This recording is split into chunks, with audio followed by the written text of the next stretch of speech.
ఈరోజు సేవ చేస్తున్న సేవకుల జీవితాల్లో మనుషులు మాట్లాడే మాటలు కూడా ఈ విధంగానే ఉంటాయి కదండి. మనం ఎప్పుడైనా సేవ చేస్తూ ఉన్నా, లేకపోతే దేవుని కొరకు ఏదైనా మంచి చేస్తూ ఉన్నా, దేవుడు మనల్ని దీవిస్తున్నప్పుడు criticism should be expected. We should expect criticism. మనము క్రిటిసిజంని ఎక్స్పెక్ట్ చేయాలండి. తప్పకుండా నన్ను క్రిటిసైజ్ చేస్తారు మనుషులు. మనం ఏదైనా మంచి చేస్తున్నామా తప్పకుండా పేరు పెడతారు, తప్పకుండా వేలెత్తి చూపిస్తారు, తప్పకుండా మనల్ని దిగజార్చాలి, మన దీవెన మన అభివృద్ధిని ఆపివేయాలి, మనల్ని నిరాశపరచాలని మనుషులు అనేకమైన మాటలు అంటారు. వాటికి లొంగిపోతే యేసయ్య చెప్పిన ఆ యొక్క మంచి మాట, ఆ మెచ్చుకునే మాట ఆమె పొందుకునేది కాదు. ఈరోజు మనం కూడా దేవుని కొరకు ఏదైనా చేస్తున్నామేమో, దాన్ని మెచ్చుకునే మనుషులు, మెచ్చుకోవాల్సిన వారు కూడా మీకు పేర్లు పెడుతూ క్రిటిసైజ్ చేస్తూ, నీకు ఎందుకు ఇదంతా, నువ్వెందుకు చేస్తున్నావు ఇలా అని చెప్పేసి ప్రతి చిన్న దాన్ని తప్పు పడుతూ మీ సేవలో ఒక అడ్డుగా ఉన్నారేమో. వారిని పట్టించుకుంటే గనక యేసయ్య చెప్పిన మంచి మాట మన పట్ల మనం వినలేము. మనము దేవుని కొరకు సేవ చేయలేము, దేవుని కొరకు ముందడుగు వేయలేము, దేవుని కొరకు అనేక మందిని సంపాదించలేము. ఎప్పుడు చేయగలమండి ఇవన్నీ? ఎప్పుడైతే ఈ యొక్క క్రిటిసిజంని పక్కన పెడతామో. తప్పకుండా ఒక సామాన్యమైన స్త్రీ, ఆమె చేసిన చిన్న కార్యము, ఆమె చేసిన అర్పణకే అంత క్రిటిసిజం వచ్చి చుట్టూ ఉన్న వాళ్ళు ఏం మాట్లాడేస్తున్నారండి వెంటనే? ఎందుకు ఇంత వెలగలది పగలగొట్టేయాలా, అది అమ్మి బీదలకి ఇవ్వచ్చు కదా అని చెప్పి వెంటనే సనుక్కుంటా ఉన్నారు. ఇటువంటి జనమే మన చుట్టూ ఉన్నారు. మన సేవ కొరకు ఒక్క అడుగు ముందుకు వేసిన వెంటనే లాగేసేవారు, ఒక్క అడుగు వేసిన వెంటనే అవమానకరంగా మాట్లాడే మనుషులు మన చుట్టూ ఉన్న సందర్భాల్లో ఈ లోకంలో మనం జ్ఞాపకం చేసుకోవాల్సింది. ఒకవేళ మీకు క్రిటిసిజం వద్దు, నా క్రిటిసిజం వద్దండి అంటే కనుక డూ నథింగ్, ఏమీ చేయొద్దు. అప్పుడు క్రిటిసిజం ఉంటుందా అండి? ఉండదు కదండి. ఎవరేమనరు. నా ఇంట్లో నేను కూర్చొని ఎవరికి కనపడకుండా నేను ఉంటే ఎవరైనా క్రిటిసైజ్ చేస్తారా? ఎవరు చేయరు. ఇలా సేవ చేస్తే, దేవుని మాటలు చెప్తే, దేవుని కొరకు పనికొస్తున్నామంటే ప్రతి ఒక్కరు వేలెత్తి చూపించే వాళ్ళే. అందులో సేవలో ఆడపిల్లల్ని అసలు బ్రతకనివ్వట్లే.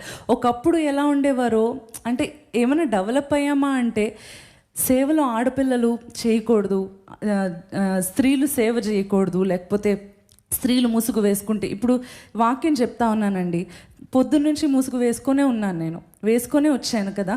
దీని గురించి ఎంతమందికి యాతన ఉంటుందంటే, ఎంతమంది యాతన పడిపోతూ ఉంటారంటే, ఎప్పుడైనా వాక్యం చెప్తున్నప్పుడు ముసుగు జారితే, పాట పాడినప్పుడు ముసుగు జారితే చాలు రెడీగా ఉంటారు.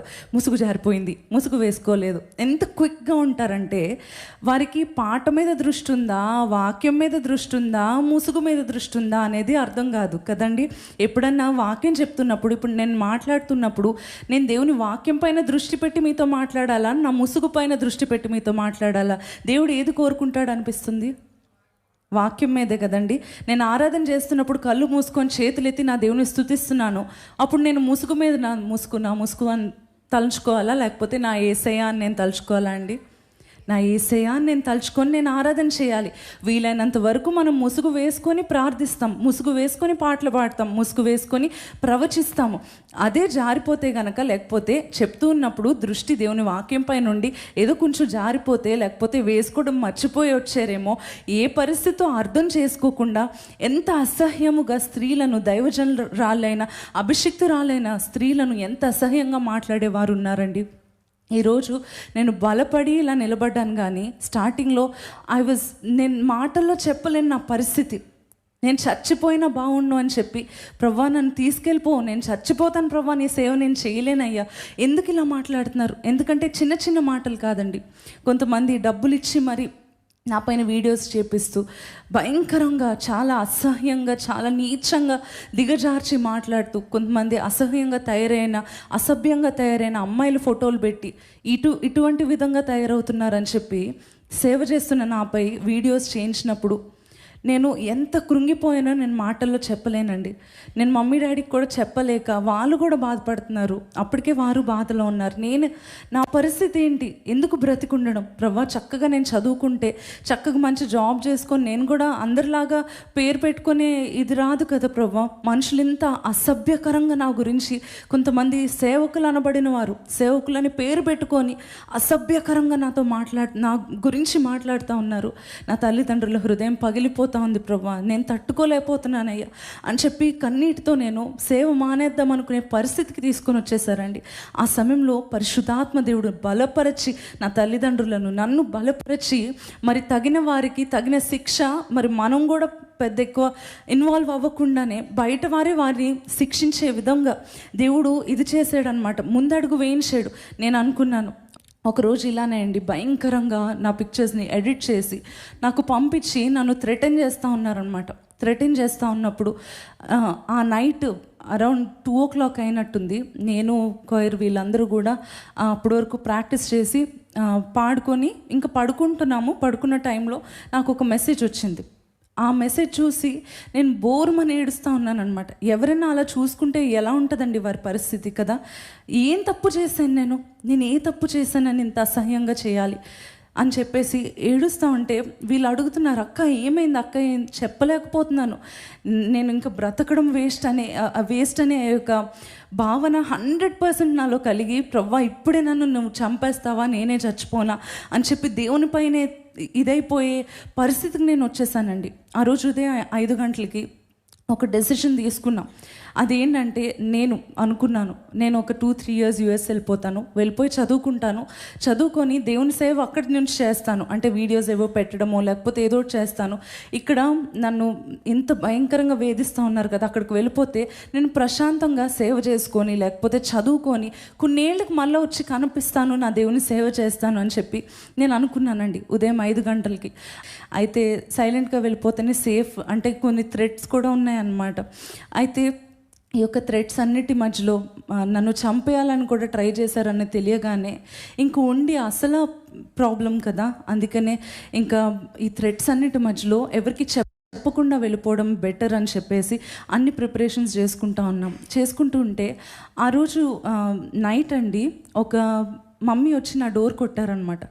డోర్ నాక్ చేసి షైనీ ఇది ఒకసారి చదువు అని చెప్పిచ్చారు, ఒక పేపర్ ఇచ్చారు. ఏంటి అసలు ఇది అంటే, లైన్లో అందరూ ప్రేయర్ చేయించుకుంటూ వస్తారు కదండి, లైన్లో అందరూ ప్రేయర్ చేయించుకోవడానికి డాడీ దగ్గరకు వస్తూ ఎప్పుడు తెలియని ఒక అంకుల్ పెద్ద ఆయన ఎవరో డాడీ చేతిలో ఈ పేపర్ పెట్టేసి వెళ్ళిపోయారు, ఇదేంటో ఒకసారి చూడు అని చెప్పారు.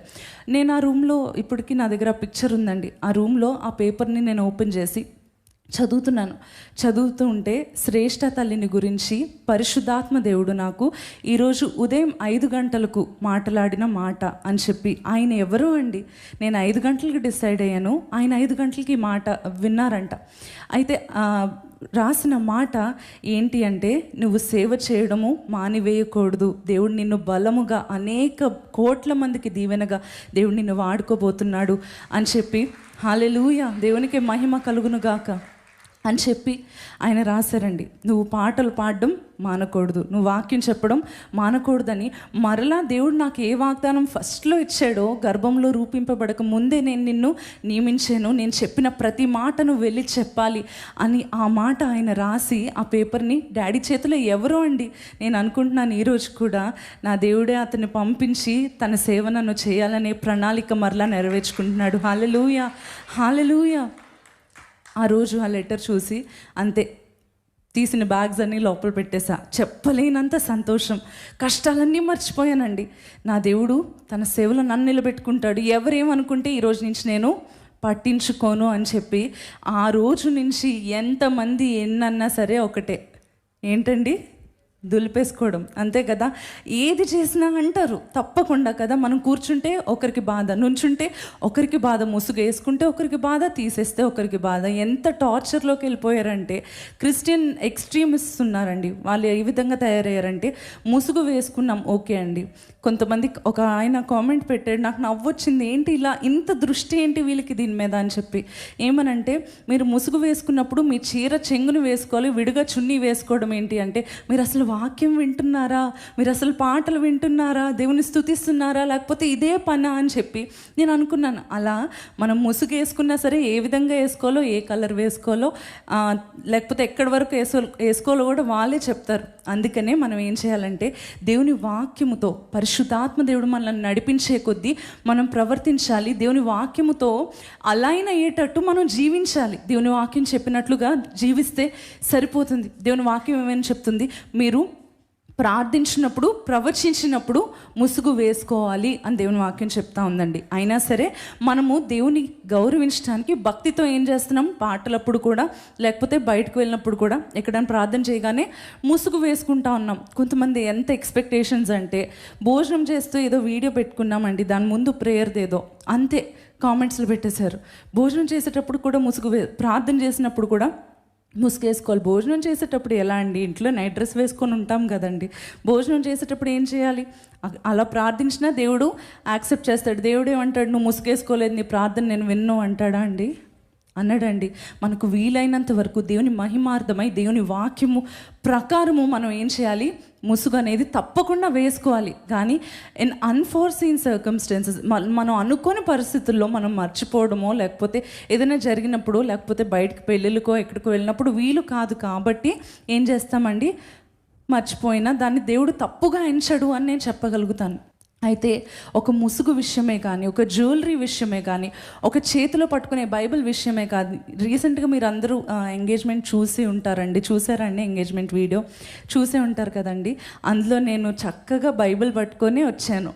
ఒక ఆయన చాలా యాత్ర పడిపోతూ ఉన్నాడు అనమాట ఆ రోజు నుంచి. ఆ కామెంట్స్లో ఏమనంటే, బైబిల్ లేదు, ఏం లేదు చేతుల్లో, అంతా కూడా చేతులు ఖాళీగా ఏదో ఫంక్షన్ లాగా వెళ్ళింది. అది ఫంక్షనేనండి నాది. అయితే అందులో నేను స్పష్టంగా చూస్తే, నేను బైబిల్ పట్టుకొని, నా తల్లిదండ్రుల చేతులు పట్టుకొని, నేను బైబిల్ పట్టుకొని, నా దేవుడి కన్నా నాకు ఏది ఎక్కువ కాదు కదా, బైబిల్ పట్టుకొని వెళ్ళాను. ఎక్కుతున్నప్పుడు డ్రెస్ పట్టుకోవడానికి బైబిల్తో పాటు డ్రెస్ పట్టుకొని పైకి ఎక్కాను అంతే. ఆయనే మరలా చాలా తొందరపడిపోతున్నాడు అనమాట. మన వాళ్ళు పెట్టాడు, సిస్టర్ బైబిల్ పట్టుకున్నారండి అంటే కిందన పెడుతున్నాడు. ఏంటండి డ్రెస్ పట్టుకోవడానికి ఆ బైబిల్ అని అడుగుతున్నాడు. చూడండి, అలాంటి వాళ్ళతో మనం ఏం చేయలేం కదా.